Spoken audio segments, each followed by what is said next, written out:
Assalamualaikum warahmatullahi wabarakatuh. Perkenalkan, nama saya Ulfatul Aziza Waliyah. Ini 6211420026, rombel 2A.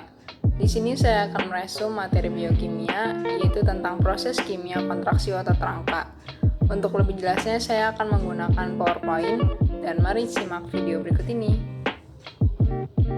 Sebelum ke mekanisme kontraksi otot rangka, mari kita ketahui dulu apa itu otot rangka.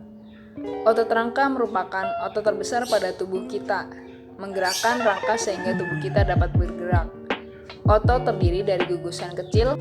Serat-serat otot ini tersusun atas myofibril yang terbagi menjadi filamen-filamen. Tiap serabut terletak berdampingan sekitar 1.500 filamen myosin dan 3.000 filamen aktin yang merupakan molekul protein polimer besar yang bertanggung jawab untuk kontraksi otot. Kemudian, struktur otot rangka memiliki struktur berserabut menyerupai jaringan kabel listrik. Bentuk terbesarnya dikenal dengan otot atau daging. Masanya merupakan kumpulan dari berkas-berkas otot, dan berkas otot itu merupakan susunan dari serat otot tunggal yang tebal. Serat otot tunggal tersebut tersusun atas banyak myofibril.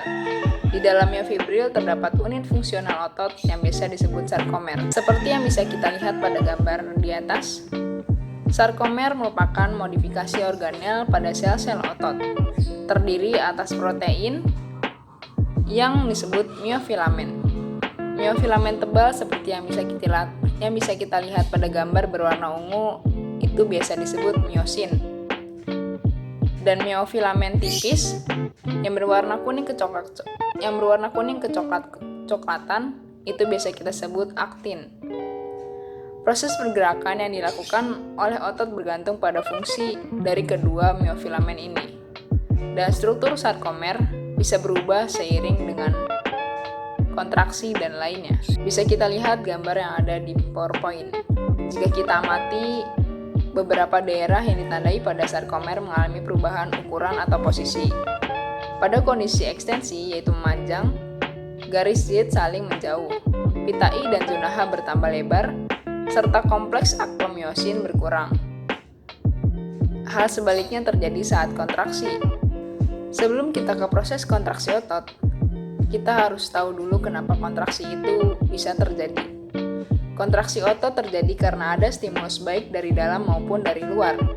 Stimulus dihantarkan melalui sel saraf ke pusat kontrol di otak atau sumsum tulang belakang. Jika stimulus tersebut menimbulkan potensial aksi, maka respon muskular otot dapat terjadi berupa kontraksi otot.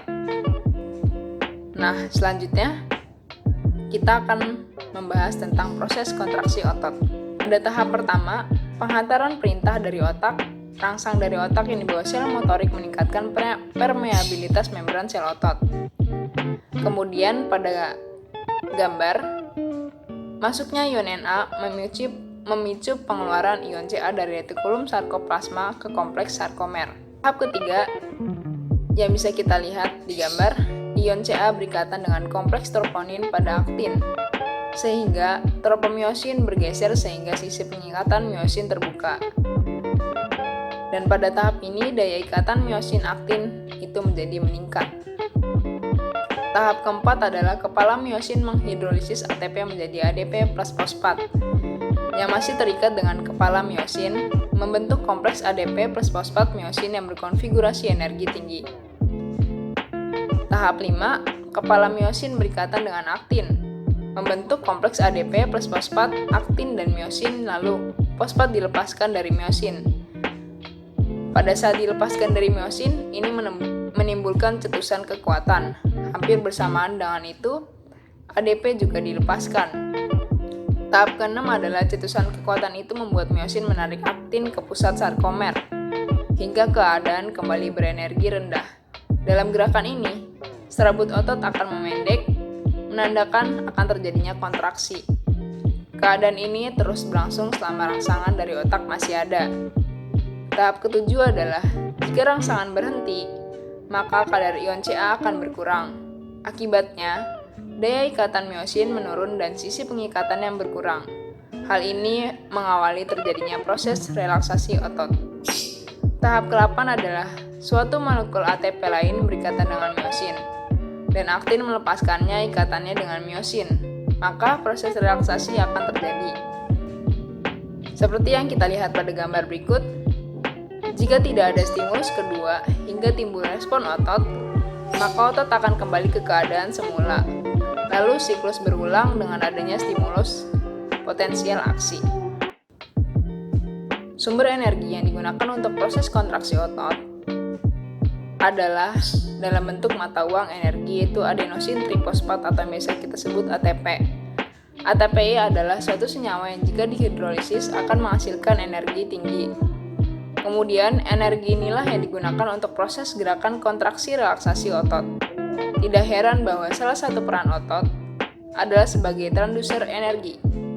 Otot memiliki peran dalam perubahan energi kimia potensial menjadi energi mekanik, yaitu kinetik dan gerak. Proses kimia yang terjadi pada kontraksi otot adalah sebagai berikut.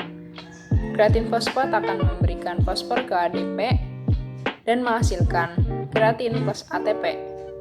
ATP akan dihidrolisis kembali, kemudian menghasilkan ADP dan energi. Kemudian ADP akan diurai kembali dan menghasilkan AMP dan energi. Kemudian energi inilah yang akan digunakan pada saat kontraksi otot rangka. Sekian resume materi biokimia proses kontraksi otot rangka yang bisa saya sampaikan. Apabila terdapat materi yang kurang tepat dan penggunaan serta pengucapan kata yang kurang tepat, mohon dimaafkan. Terima kasih. Wassalamualaikum warahmatullahi wabarakatuh.